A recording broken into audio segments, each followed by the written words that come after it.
Okay, so Pesach is coming, less than 2 weeks, and we have in Pesach two major mitzvot from the Torah that we could perform in this generation, meaning after we do not have Bet HaMikdash, we do not have the temple. At the time of Bet HaMikdash, of course, the main thing was the Korban Pesach, but since Bet HaMikdash is not with us temporarily until it will rebuild B'mei Rabbi Yinon, so the only mitzvah that we have is to eat matzah in the Seder night. And the other mitzvah, which I want to speak about now, is the mitzvah of the Haggadah. The Haggadah is telling the story of Pesach. Let me just quote first the verse in the Torah. The Torah says in Exodus 13, "והגדת לבנך ביום ההוא לאמור, בעבור זה עשה השם לי בצאתי ממצרים." You should tell over to your children on this very day, meaning in the same day, and this is an amazing thing by itself, you think about it, the event took place a little bit more than 3,300 years ago. Since then, every year, Jews all over the world, in the same night, under every kind of conditions. Some of them were crazy, in exile, when Jews are not allowed to perform their tradition. They did it for more than 3,300 years. That by itself, it's amazing. In the same night, the very night that was the Makat Bechorot, when the firstborns died in Egypt, and because of that, after all the series of plagues, Pharaoh let the Jews out. We're sitting, families, big families, everyone knows or heard about the Seder night, and we're telling the story to the next generation. Now, in this generation, now in our days, it's very well known that there is a big crisis, not just in the Jewish world, of communication between parents and children. Big crisis.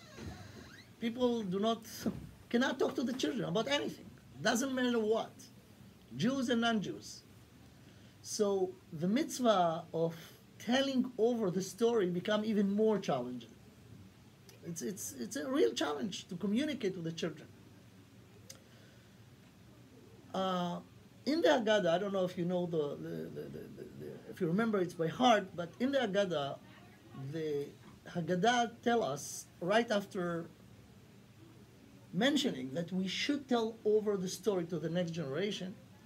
So I will quote from the Haggadah that there are 4 categories of children.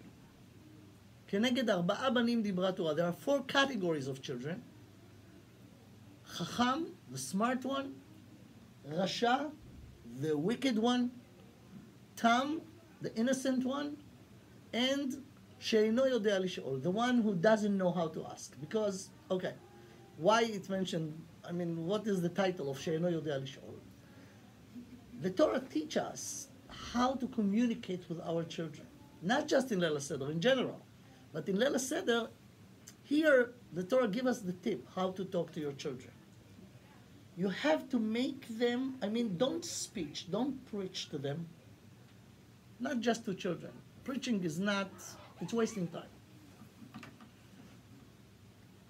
You have to make them curious and interested. And therefore, it has to be done by question and answer, and it has to start from them asking. I'll go into this and try to explain the method. It's general method of giving messages. Because you could be the most amazing rhetoric lecturer, but you talk to the wall. You need people to listen to it. You make sure first that your word's gonna go into a tool. So in order to create the tool, you have to make the listeners curious and interested. If not, you're wasting your time. So it has to be done. The Torah says, "Ki yish'alcha bimcha machar le'ma'omo." When your children, not if, when your children will ask you, answer them. So v'higadeta, they tell over, but after your children will ask you. So that's good for the first three categories. The smart, the wicked, even the innocent. But he's asking. What about the one who doesn't ask? So just not aware, right? So the Torah says something amazing. She'eno yodea lishor, this is the fourth category. He doesn't know how to ask. You ask for him. So don't preach. Ask. Because it has to start with asking. Has to ask first. Okay. So what we'll try to do now in this session is explain the four categories and learn actually something very interesting in education in general that the Torah teaches. In the Haggadah, right before we go into the details of the four categories, we say, okay, you have to do the mitzvah of Haggadah, telling over. But then the Haggadah mentions something very unusual. One sentence before that says the following. I'll quote it in the beginning in Hebrew and try to translate it. Before we go into the four categories, the Haggadah says, Baruch hamakom shenatan Torah liYisrael amo, Baruch hu. We're blessing God. We're blessing Him for what? That He gave us a Torah. Why now? Why in the Haggadah? The Torah was given in Shavuos, in Chag HaShavuot. So it should be done there. The blessing God that He gave us a Torah. But here, before we go into the four categories, we saying Baruch HaMakom, blessed is God, Shenatan Torah liYisrael Amo, Baruch Hu, even twice we blessing Him. Then, Keneged Arba'a Banim Dibra Torah, when the Torah says, V'yigata lebincha, there are four categories. So let's try to understand why we blessing God right now, right in this place. Because it's impossible to talk to your children. As you know, they're not listening, they're not interested. You're too old for them, you're old-fashioned. They understand better than you. Come on, don't tell me what to do. Right? Especially in this generation with the liberalism. I mean, let people, the children, there is an assumption that children knows things, so let them do whatever they feel. This is the most stupid thing that I ever heard, but because children do not know. We need to teach them how to walk, how to talk, how to eat. They do not know. And when we bring children to this world, we have to know that we have a responsibility to raise them right. So everyone understands this about when you're taking care of their physical needs, right? You have to take care of them. They could not do it themselves. I mean, take a baby just born. He doesn't know anything. He's so helpless. So it's our responsibility to bring children to the world is not a big deal. Every animal do that. When you bring children to this world, you have a responsibility to raise them, not just to take care of their physical needs, their emotional needs. And as Jews, we obligated even more to their spiritual needs, to their Jewish identity. This is our job, and it's not an easy job. It's very, very hard. Now, you have to know that children they trust their parents. If the relationships are healthy relationships, they trust their parents. They feel, normal parent is someone who really cares about the children, he or she. And the children feel this, and they have trust in their children, in their parents. So naturally, they are accepting and even in a way waiting for instructions and directions from the parents in the beginning when they are babies. Then, because of the way our society functioning, they're losing it. they're losing their trust in their parents. And that's what they assume that, you know what, they are old-fashioned, they do not really understand me. And then it becomes so hard to talk to talk to your child. And I'm not talking about Judaism. I'm talking about in general. It's hard to communicate. They do not accept from you. So, of course, today it's much worse than it used to be in the past. But God gave us Torah. Hashem gave us Torah. The meaning of the word Torah, Torah is like Mora. You know what's Mora? Mora. Show me the way. Give me directions. So God gave us instructions about how to function in general in the world. But here we're blessing God that He gave us the commandment to teach our children this particular thing about Passover. And we thank Him especially because He gave us tools also. He didn't just give us the commandment, which is in a way very hard to perform, but He gave us the tools. He gave us the wisdom how to do it. So, two things that we have to know about how to tell over the story of Passover. First of all, it has to be done by question of them, the children, and answer of the parents, number one.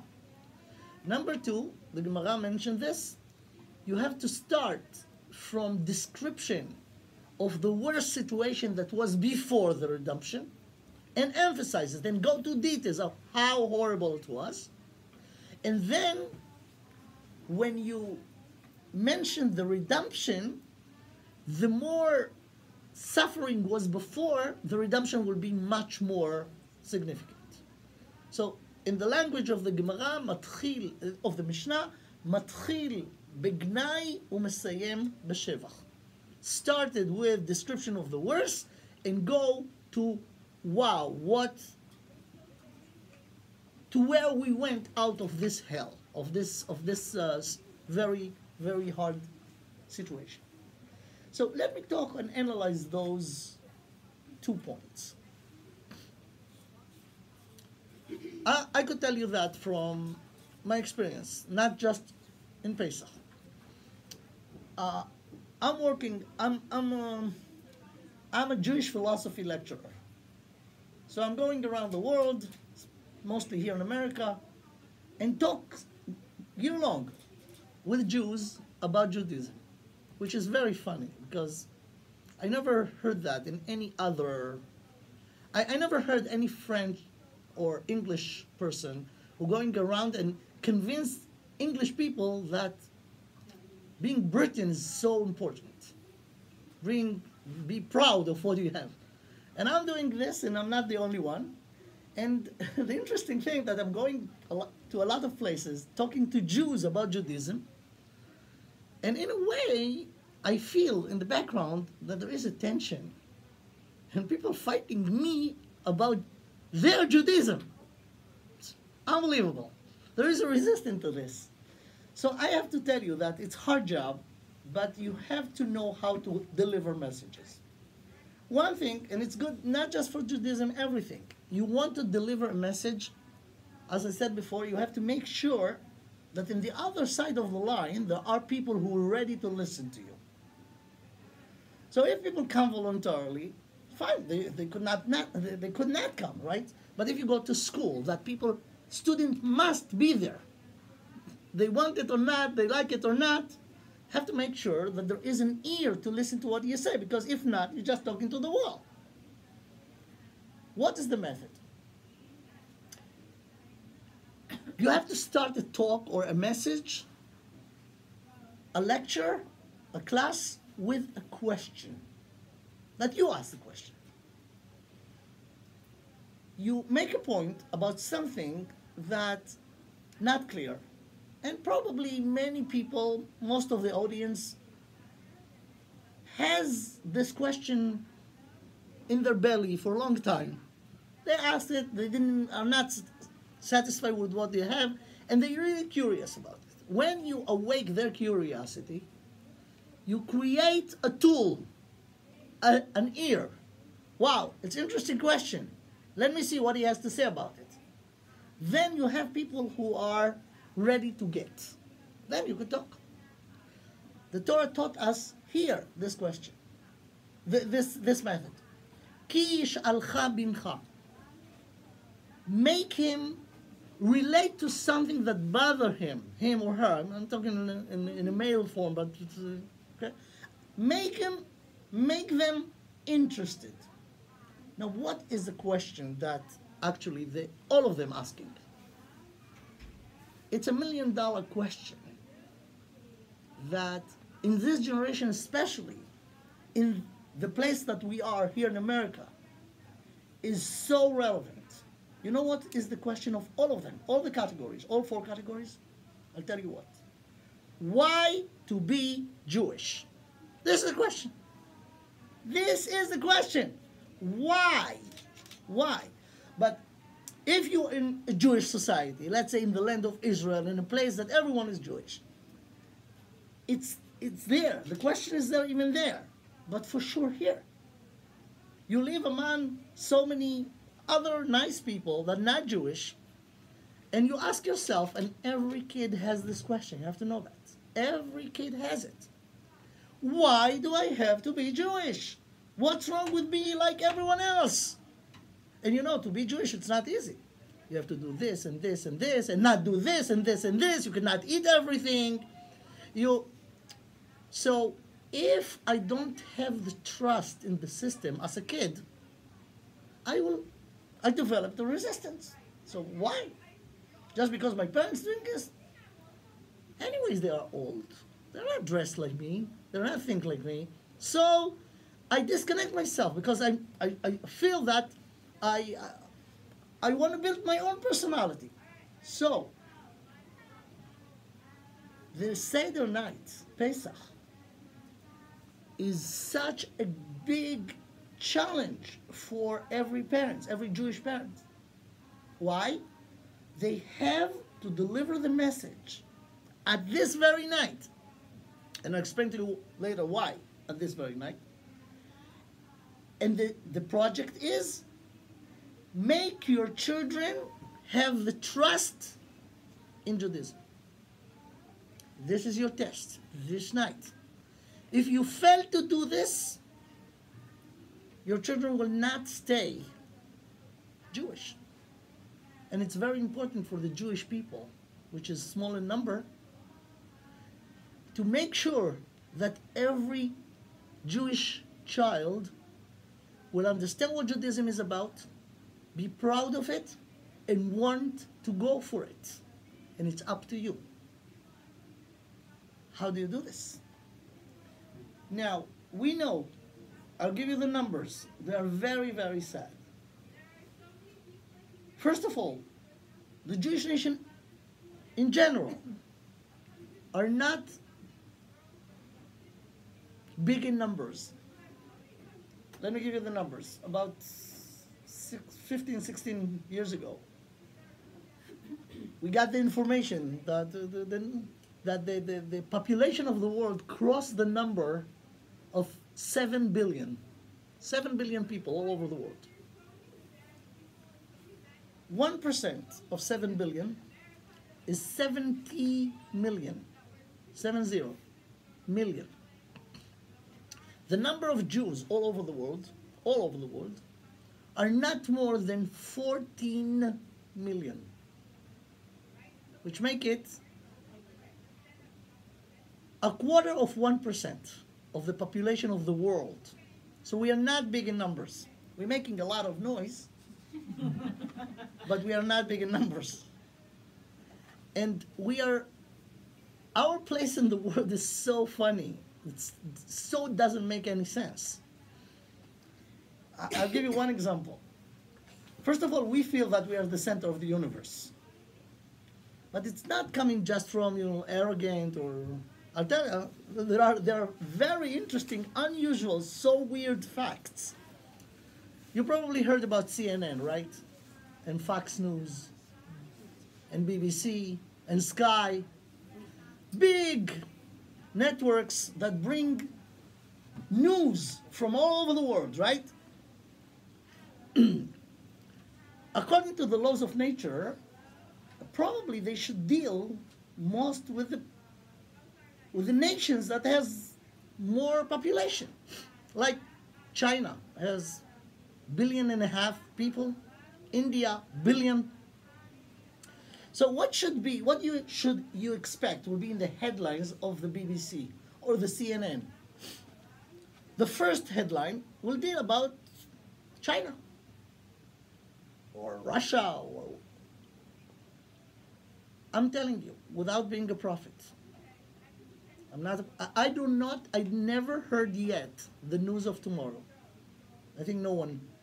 But as a gambler, and I'm very, very not wild gambler, but I could tell you, I even willing to put a lot of money on this, that tomorrow, and you know what, a week from now, and every day in the week ahead, or in the month ahead, or the year ahead, the first headline in the CNN, Sky, BBC, Fox, will deal either with Jews or with Israelis.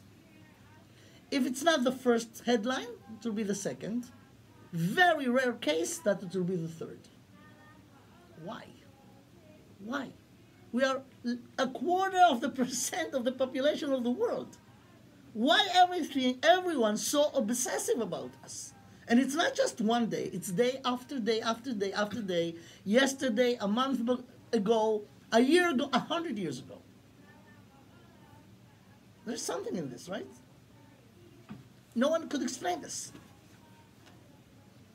Anti-Semitism, oh, okay, but why there is anti-Semitism?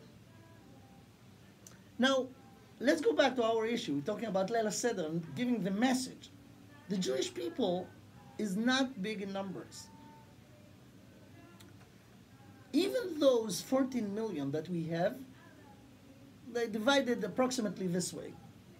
6 million here in America, 5.5 in Israel, and the rest 2.5 million spread all over the world. Now take this number, 14 million. How many of this number are connected to real Judaism? So it's enough that your mother will be Jewish, that you're Jewish. Out of those 14 million, many of those do not even know that they're Jewish, especially in America, or do not interested in this, and some of them even hate this, the fact that they're Jewish. Some of them. How many Jews all over the world know what Judaism is all about? Judaism is, first of all, a philosophy, a very deep philosophy, that we as Jews has to appreciate at least as the non-Jews. Everyone heard about Christianity, but you have to know that Christianity based on our Bible. The entire Christianity based on our Bible. They appreciate us more than we, unfortunately, appreciate ourselves. How many Jews know the philosophy? It's a very deep philosophy, very smart. Go to a Jewish library, you'll see how many books in the last 3,300 years, deep in philosophy, were written and filled the shelves. How many people knows even 1% about it? How many Jews? Not too many.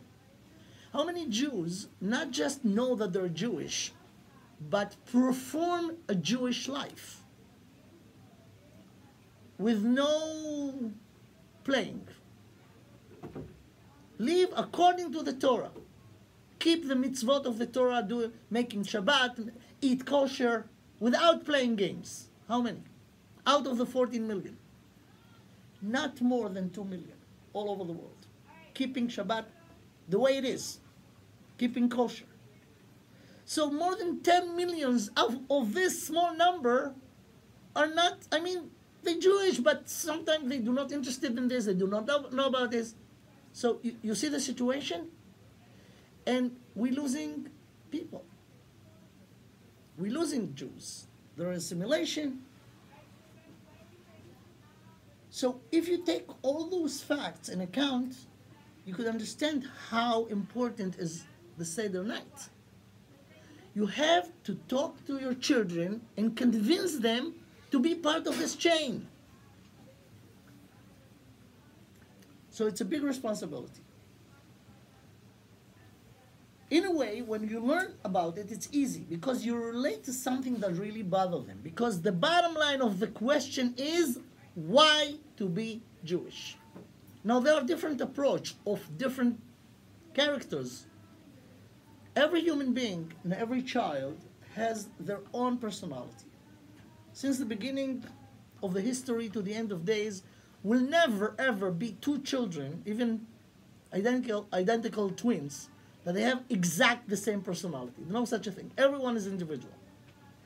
But the Torah teaches us that we could take all those children, all those characters, and put them in 4 categories.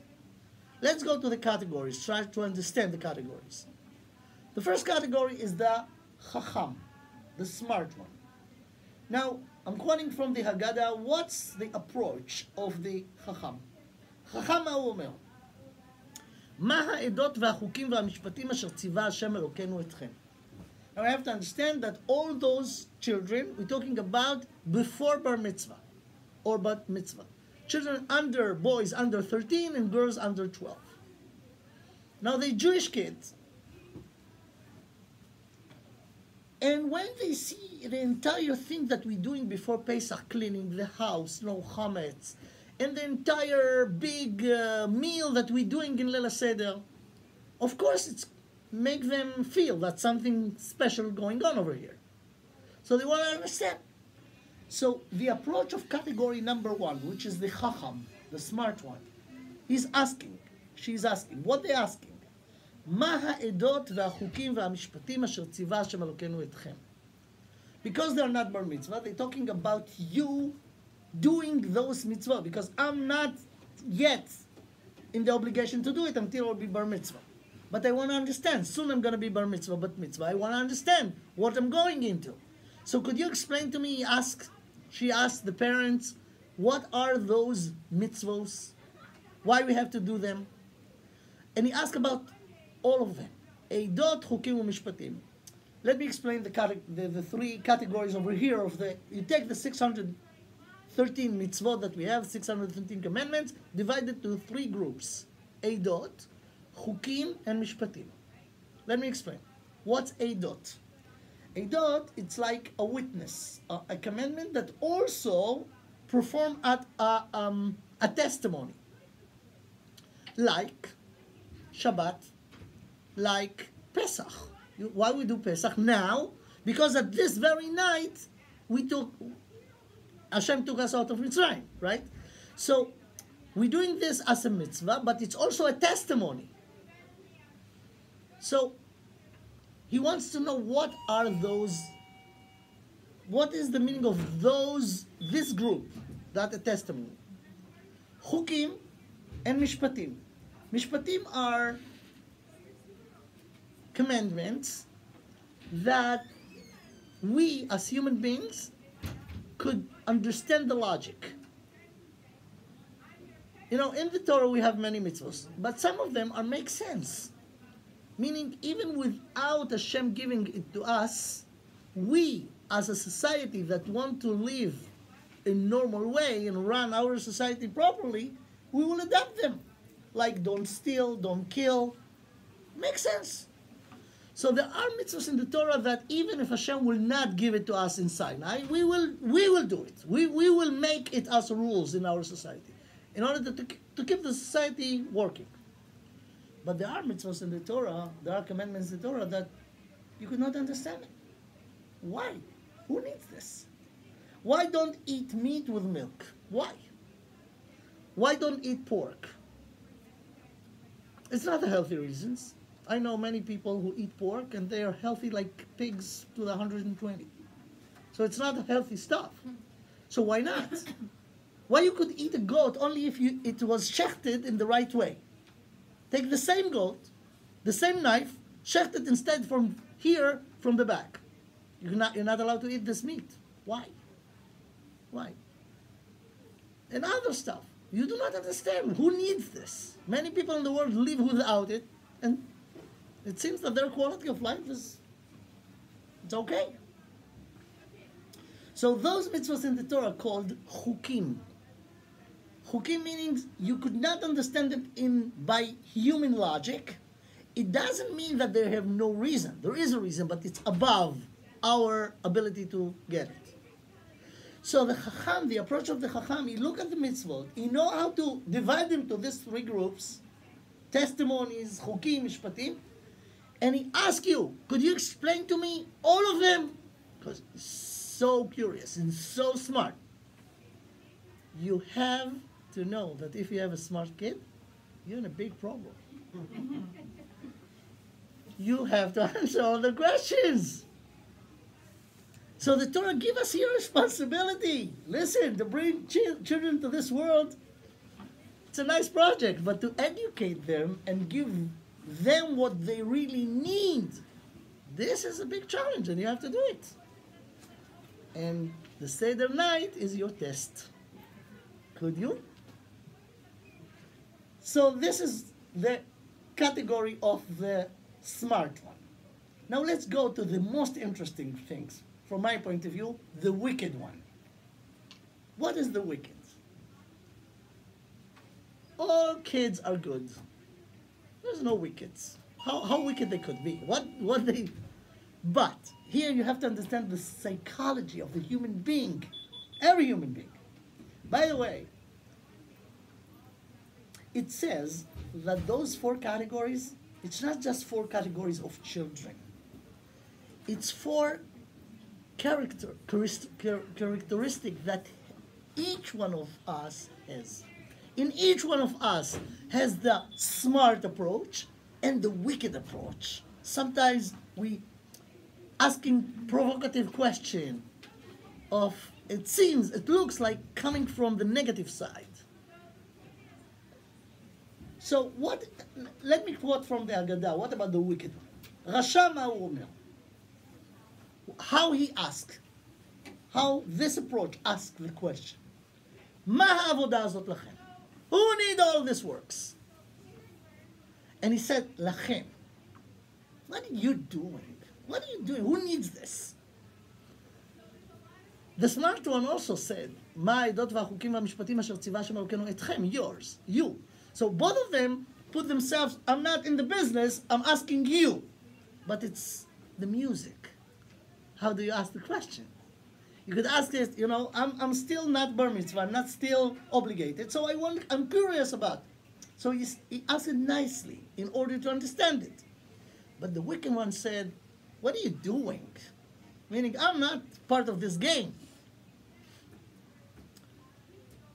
So before we understand the approach, the question of the wicked, let's go to the answer. The answer is unbelievable. The Haggadah says the following. Ma avodah azot lachem, he asked. Lachem, to you. What are you doing? Lachem velo lo. It's yours. I'm not in the game. Ulfi she'hotzi et atzmo min haklal. So I'm not part of you. So he have a big problem with his Jewish identity. He took a side. I'm not part of this. So how do you, what do you say to him? So the Haggadah says something that seems so not proper. אף אתה הכה את שיניו ואמור לו, בעבור זה עשה השם לי בצאתי ממצרים, לי ולא לו. You said מה העבודה הזאת לכם, to you. So I'll tell you. You know why I'm doing this? Because God saved me from Egypt. And I'll emphasize the me. Because you said you. So I'll tell you. God saved me. If you were there at the time of the redemption, you will never be redeemed or go out of Egypt. You're going to stay there. So what are you doing? Just pushing him away? You're giving him up? This is an education approach? What are you doing? And you're telling him, you're talking like this, you know what? I don't want to see you. So it's not like this. There's something very interesting over here. The wicked one is not that wicked. Even though the Haggadah called him Rasha, wicked. He's not wicked. he is a kid that looking how to build his identity as a person in general. And of course, if he's Jewish, as a Jewish person. So he has some blockages. He has something, and it's up to the nature of every kid. You know, some kids are good kids. You know, this good kids. Some kids was born good. They do exactly what's proper and what's right. But some kids has their personality is against everything. Not Judaism, Bichlal, in general. You have to know again. You bring in children to the world. You do not know what you're going to get. You have to deal with what you get. If they're smart or not smart, or you have to deal with them. And it's your responsibility as a parent not just to bring them, but to raise them in the right way. And there is some rule that every educator and for sure every parent should know. As I said before, since Hashem created the world to the end of days, will never ever be two children that their personality is the same. Never. Everyone is individual.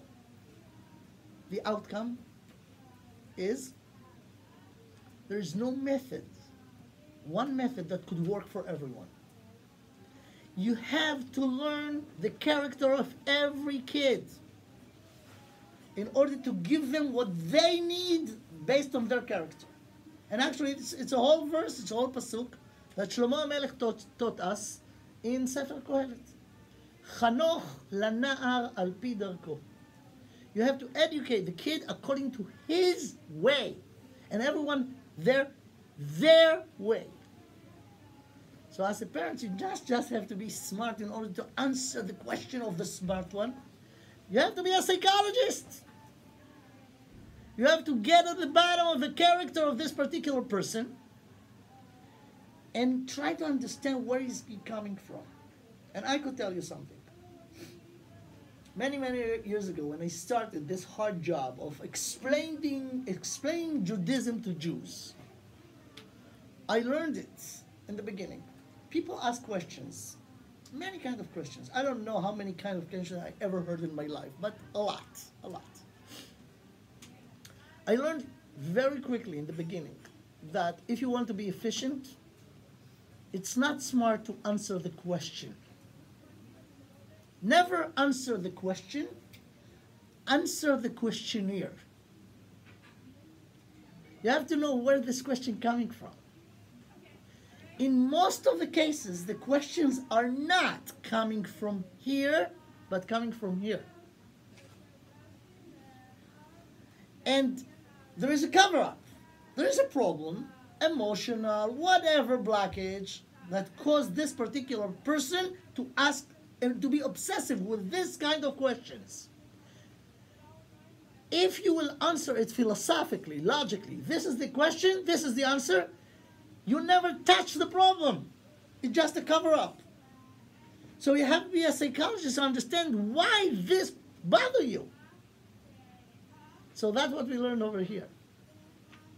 The wicked one is not wicked, but he has some blockages, that's for sure. That's why he's behaving the way he behaved. What are you doing? So you have to go to the bottom of him to understand. Usually, when people steal, when children steal, ask questions, it means that they have some connection. Because if not, they will not be bothered even to ask. So even the wicked one that asks so not nicely, so not polite, he still has some connection. He didn't give up completely, because if so, he will never, you know what, I'm not interested. So usually we're talking about a kid who is in the border, building their identity, but they're in the border, and they ask this question this way. What do you have to do? You have to go analyze, realize what still make him connected. And the method over here in these extreme cases is to be very tough. Let me give you an example. Imagine a kid. I'm not talking now about Jewish kid in the example. a good kid that still keeping normal, responsible life.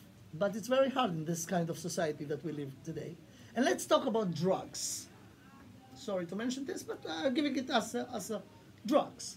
We know that there is a problem. We have to face it. There is a problem of drugs in our society, in all levels, including children.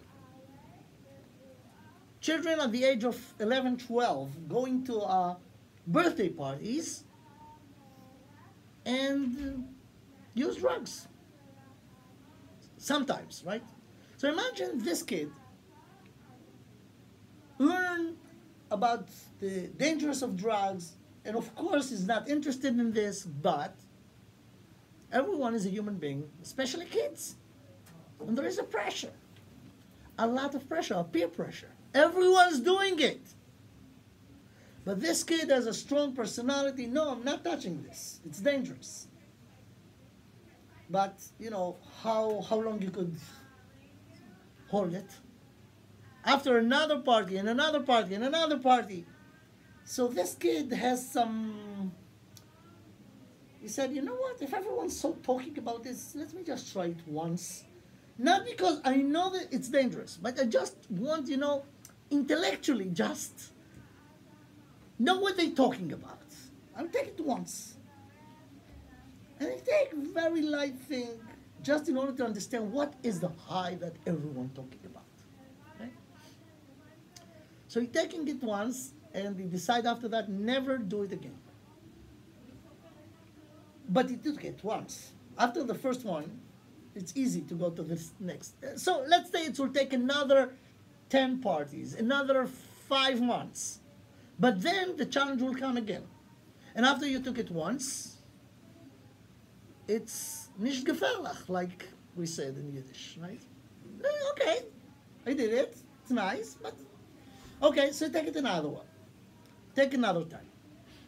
Now, imagine the parents aware of this. They took the kid to talk in order to give them, you know, strength, because he himself wants to keep himself out of the drugs. And the parents are smart and realize and aware of what's going on, and they try to talk to them, the children, to talk to this person. I'll tell you what you should do, even though it looks extreme. If you want to make sure, because this kid knows that he wants to be free of, he's not want to be narcotic, he knows. So if you want to help him, do the following. That's my recommendation, based on what we learned from the Torah. Take this kid and explain to them and give them in details, researches, proofs, facts of what happened to people who went into drugs.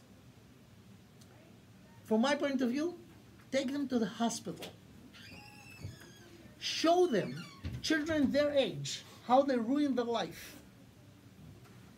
Show them something that will shake them in a way that they will come home shaking, literally shaking. Then you could give them the best tool to stay away from it. But you have to shake them away. Don't have mercy. You have to show them the extreme. And actually the message is the following. It's very dangerous to play games over here. If you continue this path, you're going to end there. You do not want to be there. That's actually what the Haggadah told us. This wicked, quote, person says, who needs all of this? But he has some feelings toward Judaism. He doesn't want to be disconnected. So you take them and say, you're on the border. But if you continue this path, you know where you're going to end up? You're going to end up there. And you now do not want to be there. That will shake him up. Don't play games. Because people who play games, and we have a record of 3,300 years. And I have to tell you this clearly. Jews who play games, quote, because of the fashion of whatever, with their connection to Judaism, end up assimilated. If not them, their children. Now I'm asking you as a Jew, is the Jewish faith as a nation important to you? What do you think? And I want to shake, really shake without mercy. What do you think about Hitler? What do you think?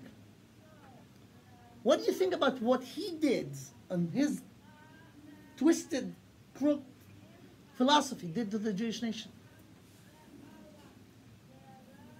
You know, if you're gonna play games with Judaism, meaning start to give up this and this and this, do whatever you want, and push away things that it's not, you know what's gonna happen to you?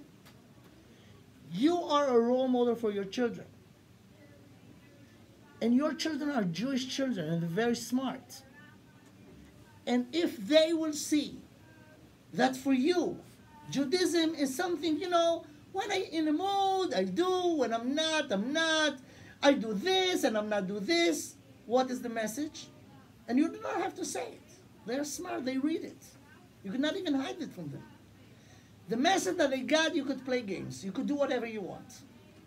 But no, you in the place that Judaism is still important for you. If you need to choose who to marry a non-Jew is not, it's not an option for you. You will marry only a Jew. Even though you're not keeping everything. You're not fanatic, right? But you're not going to go to marry a non-Jew. But your children seeing you, and they got the message. If my father could play games, I also could play games. And you will end up that your descendants will not be a part of the Jewish nation anymore. In principle, it doesn't make any change and any difference. I don't care as a Jew who the faith of the Jewish nation is important for me. I don't care how I lost Jews, by Auschwitz or by assimilation. I don't care. The bottom line is the Jewish people lose people. So you talking to this Jew and say, if you will play game, see when you're going to be ended? Shake them up. This is the approach toward the wicked one. You cannot play games with this. So the approach is not to push them away, but to shake them so hard that they will think twice. So this is the wicked one. The innocent asking, what is this all about? Not with the opinion, you're just curious. So tell them the story. What is the story? What is the story of Pesach? The story of Pesach is the base of the entire Judaism. God created the world. But God is hidden behind the scene. If you look at the product, which is the universe, the creation, you could analyze and being so impressed how smart it is, how sophisticated it is, and that's what scientists do, but not necessarily see or ask, what is the source of this? Meaning the creation hiding the creator. Because of the laws of nature, because it's so amazing, so complicated, people get busy, and that's what scientists do, trying to understand how it works. Because they're so busy in this, they forgot to ask the question. Not how, but why, and what's the reason. They forget the creation, the sophistication of the creation made the creator out of the picture. Could. The time in the history that God, the hidden God behind the scenes, appear in this world and shows who's the owner was in Egypt. In order to perform the 10 plagues, you need to control the laws of nature. The only one who controlled the laws of nature was the one who created them. That's why the Exodus is something that was in this world, in the history. It was not a theory of philosophy. It was an historical event that we have doing the testimony for it every Pesach. And actually every Shabbat. When we do Kiddush, we're doing this. Why? Zecher l'Yetziat Mitzrayim. Many mitzvot in the Torah are the memory of Yetziat Mitzrayim. Why it's so important? Because in Yetziat Mitzrayim, God shows that He is the owner of the world. So, when the Tam asks you, the innocent one asks you, what is this? Tell him the story that God appeared in the world and took us out of Mitzrayim, Egypt, that was a superpower at the time, and He destroyed the entire land by the 10 plagues, and then He drowned the entire Egyptian army in the sea, and that's why meaning Judaism is not just a story that someone said. We were witnesses of this, our parents, and we're doing this why I'm sitting next to the Seder table today, this year? Because I did it last year. And why I did it last year? I did it since I was a baby. And how it started. My parents also did it. Where they got it from? From their parents. Until when? We have unbroken chain of witnesses that going every year back 3,300 years to the events themselves. So Judaism is not just a story that someone says. It's based on fact. And it's not just Pesach. It's Pesach, it's Shavuot, it's Sukkot, it's Shabbat. All of this is a testimony that gives. The last thing you could say about Jews, that they are not smart. And they're just getting, you could tell them stories and just buy it. They will ask you a million questions about everything. They're stubborn. They're smart. They're annoyingly smart. And the fact that we are here today, doing this as the minority of minority, even among our nation, it shows how unknowing smarts we are. So this is the thing that you have to deliver to your children. When he asks you, the innocent one, what is this? Show him the beauty and the uniqueness of the tradition that goes from generation to generation. And here we come to the last one. The last category is she'eino yodea lish'ol. She'eino yodea lish'ol. Did you ever saw a Jew that do not know how to ask? It's hard. But sometimes people ask the wrong questions. They do not know how to ask a question. It says that she'elat chacham, when a smart person asks a question, she'elat chacham chatzi tshuva. Half of the answer is in the question. But sometimes people do not know how to ask questions. Either they are not aware, they do not care. So when we have such kind of character of this kind, you have to make them curious. You have to ask for them. Because the Torah says, Ki yishalcha, if your child will ask you, that should be the answer. So if he doesn't ask, you have to ask for them. Because you have to make them aware that we have a special message. We have a special lifestyle. And if they do not ask by themselves, because I don't know why, you have to awake them and make them curious about it and answer. Bottom line, our time is up. Bottom line, Leil Seder, Pesach, is a big night. The night of the Seder, this is the night of the Jewish children. The night of the Jewish children, this is all about. And of course, it's a challenge of the parents to convince the children that Judaism is something serious, that they should learn and be proud to run and manage their life accordingly. This is the big responsibility of Leil Seder. And that's what we could cover now. And if you have any questions, this is the time of the opportunity. Okay, this is my part. Now it's yours if you want. If not, we could have a break or whatever.